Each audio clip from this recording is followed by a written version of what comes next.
உலகம் முழுக்கும் வாழ்கிற தமிழ் நெஞ்சங்களுக்கு அன்பு வணக்கம். நான் உங்கள் கோடங்கி.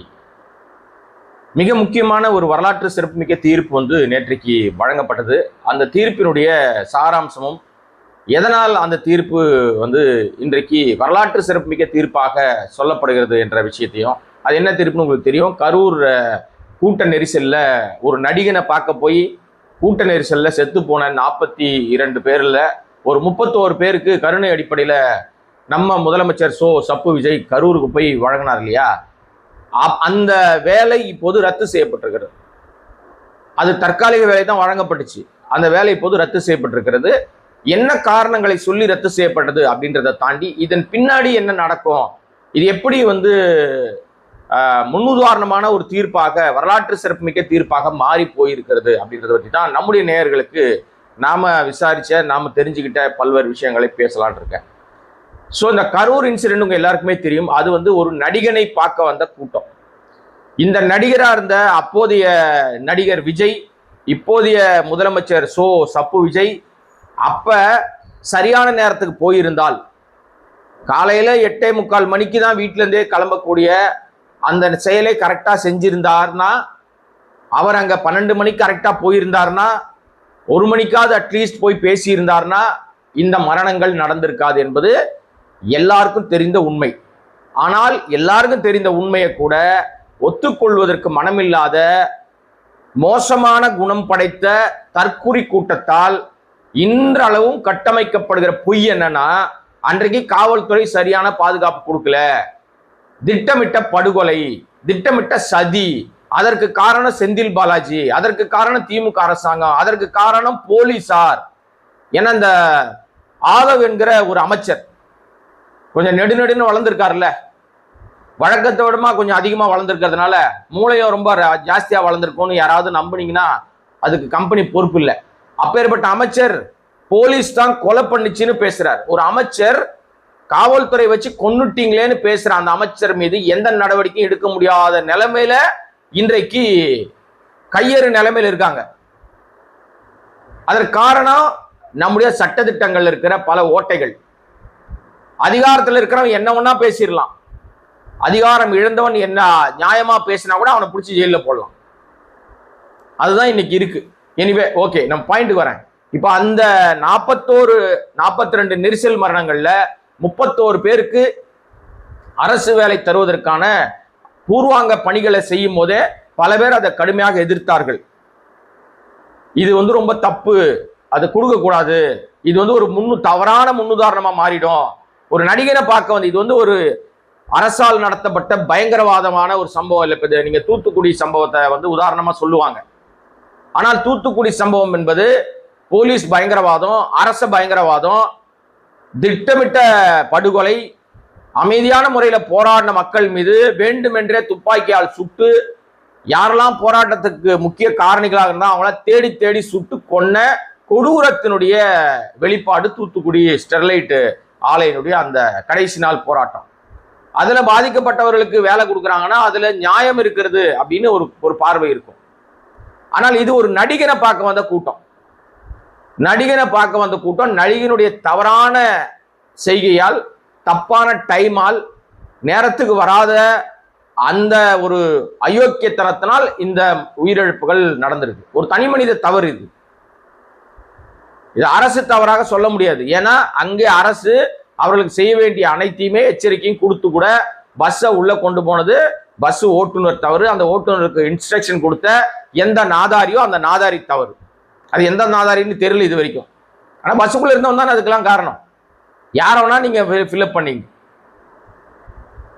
ஆக காவல்துறை போய் அங்க சொல்லி கூட காவல்துறை பேச்சை மதிக்காத ஆதவ் உடைய இன்ஸ்ட்ரக்ஷன் நிறைய இருந்ததுன்னு சொல்றாங்க. இப்ப சிபிஐல வழக்கு இருக்கிறதுனால நம்ம நிறைய போக வேண்டாம். இந்த சம்பவத்துல செத்து போயிட்டாங்க. செத்த உடனே தலை தெறிக்க ஓடி போன கும்பல் இந்த தாவேக்கா கும்பல். இப்ப வீராவேசம் பேசுறானுங்க, நாங்க எங்களை மாதிரி ஆள் கிடையாது, எங்களை மாதிரி வீராதி வீரன்கள், சூராதி சூரன் இல்லைன்னா பேசுறானுங்க. ஆனா அன்னைக்கு ஓடி போய் ஒளிஞ்ச கும்பல், ஒளிஞ்ச 1 நாள் 2 நாள்ல 1 மாத காலத்துக்கு மேல முன்ஜாமீன் கிடைக்கிற வரைக்கும் ஓடி ஒளிஞ்சானுங்க. அப்புறம் வெளியில வந்தாங்க. அப்பேற்பட்ட வீராதி வீர கோழ மகாராஜாக்கள் இன்றைக்கு அதுல ஒரு 31 பேரை செலக்ட் பண்ணி அரசு வேலை கொடுக்குறேன்ட்டு அதற்கான வேலையெல்லாம் செய்யும்போது அதற்கு எதிர்த்து நீதிமன்றத்தில் ஒரு சில வழக்கு 3 வழக்கு தாக்கலாயிருக்கு. நாம் தமிழர் கட்சி சார்பில் ஒன்று, இன்னொரு கட்சி சார்பில் இன்னொரு இண்டிவிஜுவலாக ஒரு வழக்கு அப்படின்னு சொல்லி ஒரு 3 வழக்குகள் மதுரை உயர்நீதிமன்ற கிளையில தாக்கலாயிருக்கு. அந்த வழக்குகள் அப்போது விசாரிக்கப்படும் போதே நீதிபதிகள் சொன்ன விஷயம் என்ன அப்படின்னா, நீங்க அரசு கொள்கை முடிவுக்குள்ள நாங்க போக விரும்பல, ஆனால் இந்த வேலை என்பது தற்காலிகமாக தான் இருக்கணும். அவர்கள் 1 மாத காலத்திற்குள் சம்பளம் வாங்குறதுக்கு முன்னாடியே இந்த வழக்கினுடைய இறுதி தீர்ப்பை நீதிமன்றம் வழங்கும் அப்படின்னு சொல்லி அன்றே முடிவு செய்து விட்டார்கள். சம்பளம் வாங்குறதுக்கு முன்னாடியே சொல்லிட்டாங்க. அப்ப இந்த வழக்கு நிச்சயமாக மனுதாரருக்கு சாதகமாகத்தான் வரும், அரசுக்கு சாதகமாக இருக்காதுன்னு அன்னைக்கே பல பேரும் பேசுறாங்க. நம்ம உட்பட நிறைய விஷயங்கள் அது சொல்லியிருந்தோம். இது சும்மா கண் துடைப்பு நாடகம், இதை வச்சு ஒரு சிம்பத்தி கிரியேட் பண்ணி ஏமாத்துறதுக்கு வேலை பார்க்கறாரு.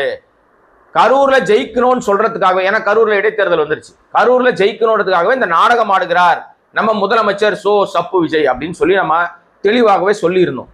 இப்போது அதே போல மீண்டும் இந்த வழக்கு 27ஆம் தேதிக்கு வந்தபோது அரசின் சார்பில் அரசு தலைமை வழக்கறிஞர் வாதாடும் போது ஒரு பக்கம் கருணை அடிப்படையில் இந்த வேலையை கொடுப்பதற்கு எதிர்ப்பு தெரிவிப்பது அயோக்கியத்தனம். கருணை அடிப்படையில் தான் வேலை கொடுக்குறோம், அவர்களுக்கு குடும்பம் இருக்கிறது, அந்த குடும்பத்தை பாதுகாக்கணும், இந்த சம்பவத்தில் நியாயமான உரிமைகள் அவர்களுக்கு மறுக்கப்படக்கூடாது, ஏன்னா அவர்களுக்கு வாழ்வாதாரம் மிக முக்கியம், அந்த அடிப்படையில் தான் அரசு வேலை கொடுக்குது அப்படின்னு அவர் பல்வேறான விஷயங்களை முன்வைத்து வாதிட்டார். அதாவது இந்த வேலைக்கு எதிராக வழக்கு போட்டவர்கள் மனசாட்சி இல்லாதவர்கள்னு ஃப்ரேம் பண்ண ட்ரை பண்ணிச்சு இந்த தாவேகாவுடைய தற்குறி கூட்டம். ஏன்னா இவங்க தப்பிக்கணும், சிம்பத்தி கிரியேட் பண்ணி நான் உனக்கு வேலை கொடுத்தேன் ஆனா கெடுத்தது நான் இல்லை, பாத்தியா எவனோ ஒருத்தன் கெடுத்துட்டான்னு மக்கள்கிட்ட பொய்ய பரப்பணும். நியாயமா வேலை கொடுத்திருந்தா எல்லாருமே பாராட்டி இருப்பாங்க. இது வயலேஷன்ல வேலை கொடுக்கறது. இப்போ கருணை அடிப்படையிலனா அப்பா பணியில இருக்கும்போது செத்து போயிடறாங்க, ராணுவ வீரர் பணியில இருக்கும்போது செத்து போயிடறாங்க, குண்டடிப்படி செத்து போயிடறாங்கன்னா அதெல்லாம் பிரையாரிட்டி படி கருணை அடிப்படையில் வேலை கொடுக்கணும். அதுவே லட்சக்கணக்கான மக்கள் காத்திருக்காங்க. ஒரு புள்ளி விவரம் சொல்லுது, 36 லட்சம் பேர் டிஎன்பிசியில வேலைவாய்ப்பு அலுவலகத்துல பதிவு பண்ணிட்டு காத்திருக்கிறாங்க. கிட்டத்தட்ட 20 லட்சம் பேருக்கு எக்ஸாம் எழுதிட்டு தேர்வு முடிவுக்காக காத்திருக்காங்க, அவர்களுக்கு வேலை கிடைக்கல. இது இல்லாம ஆயிரக்கணக்கான கருணை மனுக்கள் காத்திருக்கு. கருணை அடிப்படையில், அதாவது வேலையில் இருக்கும்போது செத்து போயிருப்பாங்க, அவங்க அப்பா அம்மா இறந்து போயிருப்பாங்க, அந்த குடும்பம் நிர்கதியா நிற்கும், அந்த குடும்பத்துக்கு கருணை அடிப்படையில் வேலை கொடுக்கறதுக்கு இந்த அரசாங்கங்கள் முன் வரல. இப்போ நடிகனை பார்க்க செத்து போனவர்களுக்கு மட்டும் முந்துகிட்டு போய் கொடுத்தா டிஎன்பிசி தெளிவாக ஒரு விளக்கத்தை கொடுத்துட்டாங்க நீதிமன்றத்துல. என்ன சார், இந்த வேலை நியமனத்துக்கும் எங்களுக்கும் எந்த சம்பந்தமும் கிடையாது, இது முழுக்க முழுக்க அரசினுடைய வேலை, நாங்க இதுல எதுவுமே எங்க ரோலே கிடையாதுன்ட்டாங்க. டிஎன்பிசி ரோலே இல்லை இதுல. அப்ப இதுல யாரா ரோல் பண்ணது அப்படின்னா தாவேகாவுடைய தற்பெருமை கூட்டம். ஏதோ இவங்க அப்ப வீட்டு சொத்து எடுத்து கையில் எடுத்து கொடுக்குற மாதிரி, இவங்களுடைய உழைச்ச காசு எடுத்து அள்ளி கொடுக்குற மாதிரி. ஏன் அப்படி அந்த 31 பேருக்கு வேலை கொடுக்கணும்னா உனக்கு தெரிஞ்சவன் நிறைய கம்பெனி நடத்துவானே, பெரிய பெரிய நிறுவனங்கள் நடத்துவாங்களே, நிரந்தர பணி கொடுங்க. ஏன் கம்பெனிகள்ல நிரந்தரமா யாருமே வேலை செய்யலையா? அரசுல வேலை பார்த்தாதான் நிரந்தரமா? அவங்க தகுதிக்கு ஏற்ப ஏதாவது ஒரு கம்பெனிகள்ல நிரந்தரமான பணி கொடுக்க சொல்லி உத்தரவு போடுங்க தனியார் அமைப்புகளுக்கு. இப்ப நீதிமன்றம் மிக தெளிவாக ஒரு விஷயத்த சொல்லியிருக்கு, அரசு வேலை என்பது ரத்து, அந்த அரசாணை ரத்து செய்யப்பட்டிருக்கிறது. அவங்க 1 மாசம் சம்பளமே வாங்க முடியாது, அவ்வளவுதான், க்ளோஸ். போன மாசம் 10ஆம் தேதி தான் வேலை கொடுத்தாங்க, அதான் இந்த மாசம் 10ஆம் தேதி தான் வேலை கொடுத்தாங்க. கிட்டத்தட்ட 17 நாட்கள் தான் வேலை பார்த்திருக்காங்க. 1 மாத சம்பளம் வாங்குவதற்கு முன்பாக அவருடைய வேலை நீக்கப்பட்டிருக்கிறது, ரத்து செய்யப்பட்டது அரசாணை. இது தாவேக அரசுக்கும் குறிப்பாக முதலமைச்சர் சப்பு விஜயனுடைய அந்த மிகப்பெரிய ஒரு பெரிய செயல் செய்துவிட்டு கரூர்ல மறுபடியும் நம்மளே ஜெயிச்சிடலான்னு நினைத்த அந்த எண்ணத்திற்கு சம்மட்டி அடி அடிச்சிருக்குது நீதிமன்றம். அதுவும் லேசாலாம் அடிக்கல, கூப்பிட்டு குனிய வச்சு கும்பி இருக்கு. இது ஏற்கனவே தெரியும். ஆக தெரிந்தே முதலமைச்சர் சப்பு விஜய் திட்டமிட்டு அந்த குடும்பங்களை அவமானப்படுத்தி இருக்கிறார். அந்த குடும்பங்களுக்கு என்ன சொல்றது, இந்த குழந்தை கையில சாக்லேட் கொடுத்து புடுங்குவாங்க தெரியுமா, அந்த மாதிரி ஆசை காட்டி புடுங்கிட்டாங்க. இப்ப அந்த குடும்பம் நிர்கதியா நிக்குது, ஏற்கனவே நிர்கதியா தான் நிக்குது. நடிகனை பார்க்க வந்தா என்ன கதியாகும்னு உலகத்துக்கு எடுத்துக்காட்டு இந்த ஒரு சம்பவம். குறிப்பாக நடிகர் மனநிலையில சினிமா மோகத்துல போனீங்கன்னா நாசமா போயிடுவீங்கன்றதுக்கு இந்த கரூர் சம்பவம் ஒரு எடுத்துக்காட்டு உதாரணம். இப்ப இந்த குடும்பத்துக்கு என்ன பதில் சொல்லுவாங்க? அரசு வேலையும் போயிடுச்சு. ஆனா அந்த குடும்பத்துக்கு ஏற்கனவே அரசு சார்பில் 10 லட்சம் வழங்கப்பட்டிருக்கு. முதலமைச்சர் சப்பு விஜய் சார்பில் 20 லட்சம் கொடுக்கப்பட்டிருக்கு. அது இல்லாம பல அமைப்புகள், பல கட்சிகள் ஆளுக்கு 1 லட்சம், 2 லட்சம், 5 லட்சம் கிட்டத்தட்ட ஒரு 40-45 லட்சம் ரூபாயை அவர்கள் நிதியாக பெற்று விட்டார்கள். அந்த நிதியை வைப்பு நிதியா போட்டா கூட வட்டி வரும் அவங்களுக்கு. ஆனால் இதை குறித்து பேசினா கருணை அடிப்படையில் கூட இவர்களுக்கு கருணையே இல்லை, இவர்களெல்லாம் கொடூர மனம் படைத்தவர்கள் நம்மளை பத்தி பேசுவானுங்க.